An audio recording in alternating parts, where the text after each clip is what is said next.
সম্পর্কে বললেন যে কৃষ্ণ অর্জুনকে উপদেশ দিচ্ছে, যেহেতু কৃষ্ণের কথা বলছেন যে সে হিন্দুদের জন্য রোল মডেল।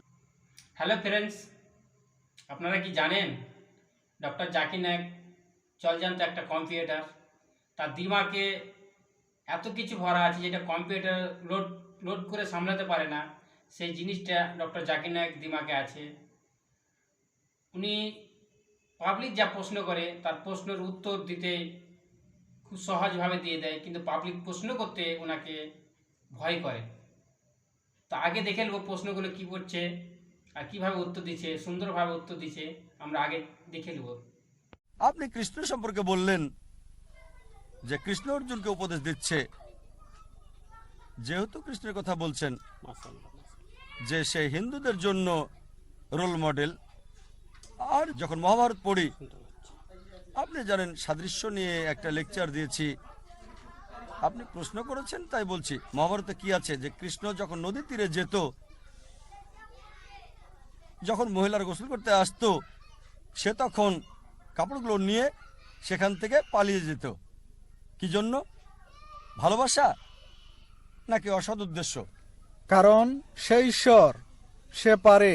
যেমন ধরেন আমি সম্মান করি, আমি ঈশ্বর যদি নারীদের কাপড় চুরি করতে চায় আর কাপড় নিয়ে চলে যায়, ঠিক আছে, কাপড় ছাড়া বেরিয়ে এসো, তাহলে কেন আমি করতে পারবো না?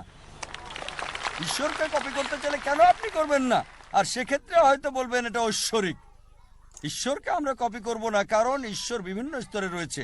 কিন্তু যদি কৃষ্ণকে ঈশ্বর বিবেচনা করেন, যদি ঈশ্বর নারীদের কাপড় নিয়ে যাওয়ার মতো কিছু করে থাকে আর বলে কাপড় ছাড়াই আসো, আপনি সেটা করতে পারবেন না? সহজেই করতে পারবেন।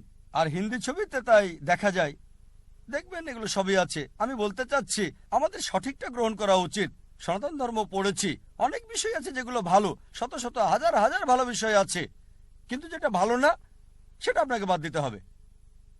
আমি একটা লেকচার দিচ্ছি ইসলাম ও হিন্দু ধর্মের সাদৃশ্য নিয়ে। এখন কৃষ্ণ সম্পর্কে বলছেন, ভালোবাসা আর লোভ নিয়ে বলছেন। কৃষ্ণের অনেক কিছুই আমি সমর্থন করি, কিন্তু সব কিছু না।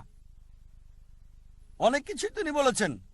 তিনি বলেছেন ক্ষত্রিয় হতে, অন্যায়ের বিরুদ্ধে যুদ্ধ করতে, যদি আপনজনের বিরুদ্ধেও যায়। তিনি এটা বলেছেন ভগবদ গীতায় 2 অনুচ্ছেদ 31। একই কথা আছে কোরআনে সূরা নিসা অধ্যায় 4 আয়াত 135-এ, যে ন্যায়ের পক্ষে যুদ্ধ করো। যেহেতু আল্লাহ সুবহানাহু ওয়া তাআলা দেখছেন, যদি এটা তোমার বিরুদ্ধে যায়, আত্মীয়দের বিরুদ্ধে যায়, তোমার বাবা মার বিরুদ্ধে গেলেও আল্লাহ ভয়কে রক্ষা করেন। তাই তার কথা যদি কোরআনের সাথে মিলে, আমার ঈশ্বরের কথার সাথে মিলে, আমি মানব, কিন্তু সবকিছুই মানব না। আমি জানি কোরআন ঈশ্বরের বাণী, আর এ কারণেই আমি বলি এটা হলো ফুরকান। ফুরকান হলো সত্য মিথ্যার পার্থক্যকারী। যদি আপনি এটা পড়েন, এটা হলো সর্বশেষ এবং চূড়ান্ত বার্তা সর্বশক্তিমান ঈশ্বরের, যা মানব জাতিকে দেওয়া হয়েছে। এটা পড়েন। আমি চ্যালেঞ্জ করলাম একটা মাত্র ভুল বের করতে। অন্যান্য গ্রন্থ যেগুলো আছে, অন্যান্য ধর্মগ্রন্থ, সময়ের আবর্তে সেগুলোর পরিবর্তন ঘটেছে, সংযোজন হয়েছে, মিশ্রণ হয়েছে।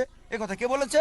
আমি না, খ্রিস্টান বিশেষজ্ঞ। তারা বলেছে বাইবেল এখন তার আসল রূপে নেই। মহাভারত বিশেষজ্ঞরা বলছে শুরুতে মহাভারত একটা গল্প ছিল, যা অর্জুনের দাদা মানুষজনকে বলেছিল। পরবর্তীতে হলো 8,000 শ্লোকাস থেকে 24,000 শ্লোকাস। এখন দেখবেন 1 লাখেরও বেশি শ্লোকাস সংস্করণ আর সংযোজন। আমি মানতে পারি না যে ঈশ্বর তা করেছেন। ঈশ্বরের কথা বাদ দেন, ঈশ্বরের বার্তাবাহক এমনটা করবেন না। আমি যা বলবো এটা হয়তো একটা সংযোজন। আমি ঈশ্বরের বার্তাবাহকদের সম্মান করি, কিন্তু যদি বলেন তারা ঐশ্বরিক, তাহলে বলবো ঐশ্বরিক কোনো লোক এটা করবে না। ঠিক আছে, তবে এটা সংযোজন, এটা মিশ্রণ। আমি এ কারণেই আপনাকে অনুরোধ করব, এমন একটা বই পড়েন যেটা শতভাগ সঠিক, সম্পূর্ণ ত্রুটিমুক্ত। আল্লাহ বলেছেন পবিত্র কোরআনে সূরা হিজর অধ্যায় 15 আয়াত 9 যে আমি কোরআন নাজিল করছি, আমি এর হেফাজত করব। সর্বশক্তিমান ঈশ্বর নিজেই বলেছেন তিনি এই কোরআনকে হেফাজত করবেন।